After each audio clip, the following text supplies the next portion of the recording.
ಕೃಷ್ಣ ಪಾಂಡವರ ಜೊತೆಗೆ ನಿಂತಿದ್ದಾನೆ ಅನ್ನೋದನ್ನ ಕೇಳಿದ ಕೂಡಲೇ ನಸುನಕ್ಕಿದ್ದ ಬಾರ್ಬರಿಕ.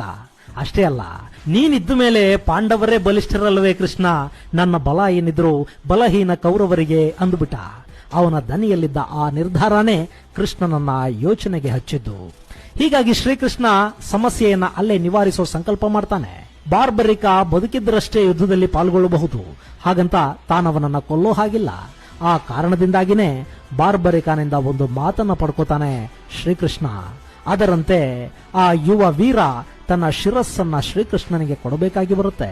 ಅದನ್ನ ಖುಷಿಯಿಂದಲೇ ಮಾಡೋ ಬಾರ್ಬರಿಕ ತನ್ನ ಶಿರಚ್ಛೇದವನ್ನ ಮಾಡ್ಕೋತಾನೆ. ಆದ್ರೆ ಅವನ ಕೊನೆಯ ಆಸೆ ಕುರುಕ್ಷೇತ್ರ ಯುದ್ಧವನ್ನ ನೋಡಬೇಕು ಅನ್ನೋದಾಗಿತ್ತು.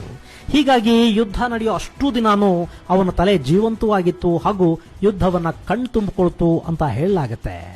ಆನಂತರ ಅವನ ತಲೆಯನ್ನ ಖುದ್ದು ಶ್ರೀಕೃಷ್ಣನೇ ರೂಪಮತಿ ನದಿಯಲ್ಲಿ ವಿಸರ್ಜಿಸುವ ಮೂಲಕ